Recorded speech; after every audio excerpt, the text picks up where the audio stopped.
Walang ni isa sa inyong nangamusta sa amin.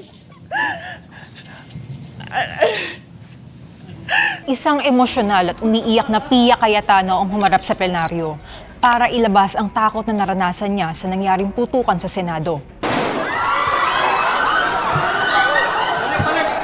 Some of you I've known for 20 years. Kinomfort pa siya ni Senator Loren Legarda. And I didn't even hear any of you say, kumusta na kayo dyan? Pero ang bato ng mga kritiko, drama lang daw ito. Hindi naman kayo nangamusta. Takot ako. Yung staff ko na si Claire, na 20 years na sa akin, nandun siya sa labas. She has a 12-year-old son. Kinuwento niya sa akin late na tumatakbo siya, hindi niya alam kung saan siya pupunta. Meron pa nga nag-edit ng video ni Senator Pia na nilapatan ng madramang scoring at script. Kaya para sabihin niyo na walang nangyari. Napakasakit para sa aming lahat na nandito. And as I said, 2 pintuan na nagpo-protect sa akin sa putukan. Pero yung media, yung Senate staff, yung hindi naman makauwi dahil sila ang security, sila ang elevator women and boys natin, nandoon po sila. So dear colleagues, napakarami nang nangyari. Viral din ang ilang letrato ng mga senador na tumatangis. Dinaig na nga ng mga kaganapan sa Senado ang lahat ng teleserye ngayon. May habulan, sigawan at iyakan. Pero sa ganitong mga eksena, sino ba ang tunay na naiiwang luhaan?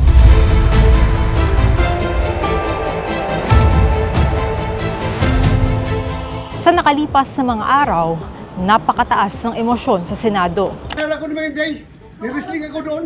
Hindi pa nga tayo tuluyang nakaka-move on sa pag-iyak ni Senator Bato de la Rosa noong nakaraang linggo. This is the Senate. Wala silang respeto. Ang tensyon sa pagitan ni Senator Robin Padilla at Senator Kiko Pangilinan, Ano natin pag-uusapan yung ibang... And for the record, Mr. President, I still have the floor.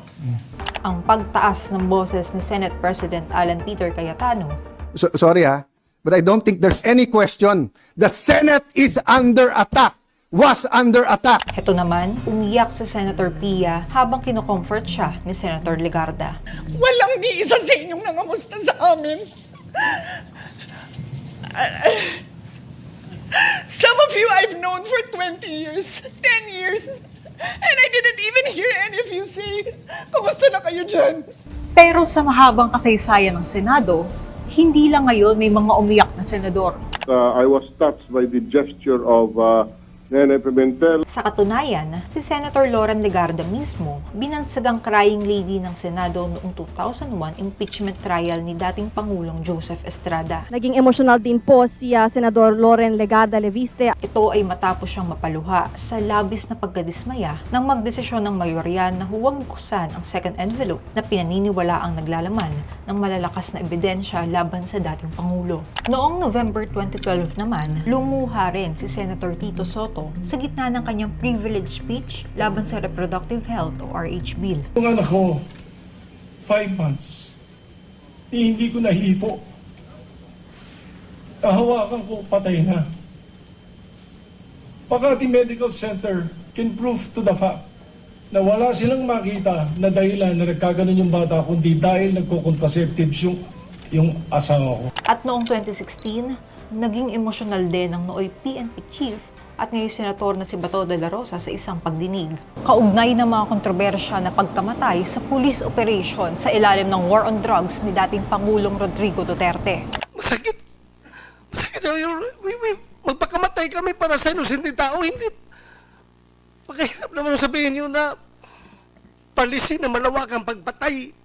I am not si PNP. Nandyan yung Lord. Nandyan si Lord. Nakikita, alam niya. At nitong April 2025, naging emosyonal din si Senator Robin Padilla sa isang Senate inquiry habang nagsasalita si Senator Bongo tungkol sa sitwasyon ni dating Pangulong Rodrigo Duterte sa Dahig. Pilipino po ang dapat humusga kay Tatay Digong.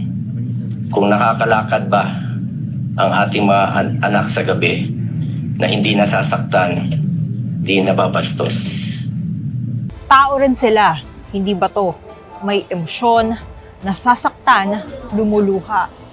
Pero sa lahat ng mga naganap na aksyon at drama kamakailan sa Senado, ang tanong ng publiko, nasasagot ba nito ang krisis natin ngayon sa enerhiya at ekonomiya? Dahil kung hindi, sa huli, ang mananatiling luhaan, ang taong bayan. Ako po si Karen Gonzalez para sa FYP, For Your Perspective.